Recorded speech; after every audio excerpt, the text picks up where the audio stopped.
Now I have to admit, the trailer for RRR did confuse me because I was like, what is going on in this trailer? They seem to be in the past, they seem to be underwater, they seem to be friends, they seem to be enemies, and they seem to be fighting the British at the same time. So what really is the story? Vijendra Prasad has written a fairly simple story. The movie revolves around two people from different backgrounds fighting for freedom for different reasons. But both of them are fighting against the British Empire. Ram Charan plays the role of Alluri Sitarama Raju, but his life has been fictionalized in this movie. In his entry scene, he stands solid under a waving British flag as all of his comrades fall down because of the force of the people that are standing and revolting against them. He struggles to show his strength, but far be it from him to fail. Trust me, Superman or Captain America would not have shown the strength that Ram Charan shows in that one scene. And my god, it's an amazingly short entry scene. NTR Jr. on the other hand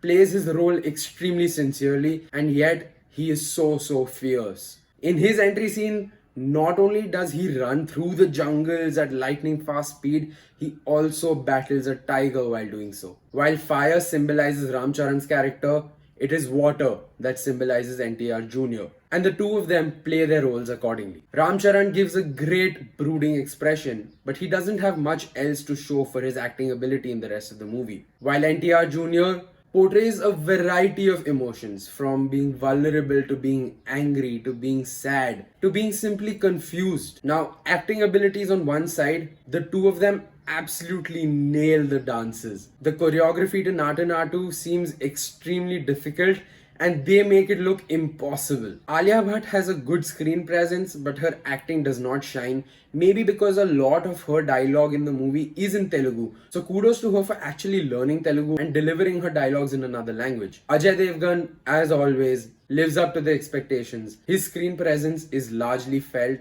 and he makes the most of the little amount of time he has in his cameo. However, it is SS Rajamouli'S direction and screenplay that makes this movie the spectacle that it is. He takes his time to tell this fairly simple story and has even added chapterizations at the start of the movie to make it a little easier for the audience to understand. The chapters are divided in the story, the fire, and the water. And it is at the end of the third chapter that the two characters meet each other, and only then do you see RRR come on your screen. It just feels so earned that when that scene happens, the entire audience is whistling and cheering for them. Sabu Cyril is the production designer who has also worked on movies such as Bahubali previously, and let's just say he only adds to the grandeur of the movie. The sets, the production is all immaculate. It feels like the 1920s without trying to forcefully take you back to the 1920s. All of it feels extremely natural, and that adds to the visual beauty of the movie. KK Senthil Kumar's cinematography ensures that there are tons of whistle-worthy moments in the movie. Now, there was a general complaint going around that they should not have revealed Ram Charan's Ram Avatar in the trailer itself, and that it takes away from the surprise element of the movie. But trust me, Rajamouli and Senthil Kumar have made sure that you are at the edge of your seat, and there are 2 or 3 major reveals in this movie that will make you absolutely jump out of your seats in joy and excitement. Keeravani's background score is loud. You feel it coursing through your body and you feel as energized as the characters of the movie do. We also get a Makarandesh Pandey cameo, and despite Makarandesh Pandey being in the movie, it wasn't bad. If you get that reference, you've seen EIC videos and you know exactly what I'm talking about. Let's bump. Cheers. The movie also relies heavily on the CGI and the special effects. Now, some may remember the scene with the bull fighting in Bahubali, and you may recall thinking, well, that bull doesn't really look real. We know it's fake, and that takes away from the movie.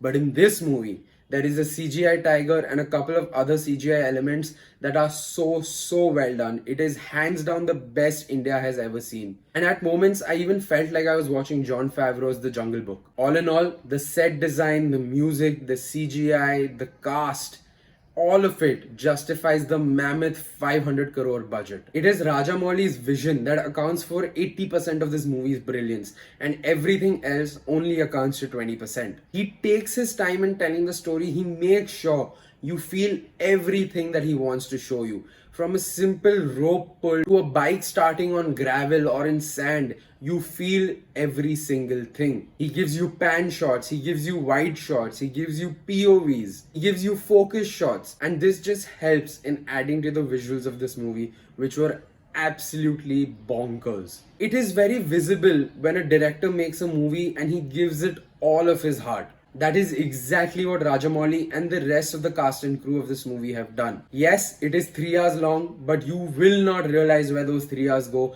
because you will be too busy either being confused about what's going on screen and then being okay, it's pretty cool, and then cheering, whistling, yelling at the top of your voices. I was a bit unlucky because the theatre I went to just had a total of 5 people. It was Bombay, it was the first day, first show. But I urge you, go with as many people as you can because this is a once in a lifetime cinematic experience. And despite the brilliance of Bahubali, this movie stands its own. Rajamouli now has a very heavy weight on his shoulders because of the expectations that he has built with Bahubali and now this movie.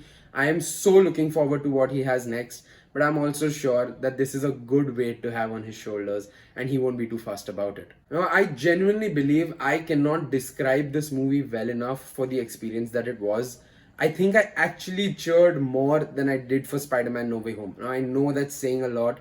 I'm a huge Marvel fan, but yes, that is the kind of experience that RRR was. I truly believe that Rajamouli does not simply make movies, he makes experiences, he makes moments in the history of cinema. And this movie is another big moment that everyone will remember for a long time to come. One of my friends who saw the movie with me said it best.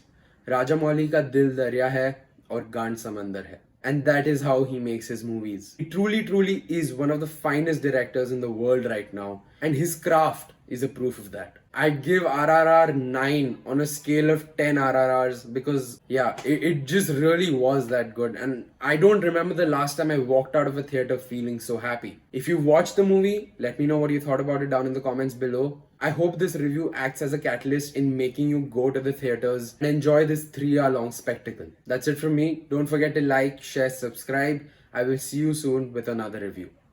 Take care. Peace.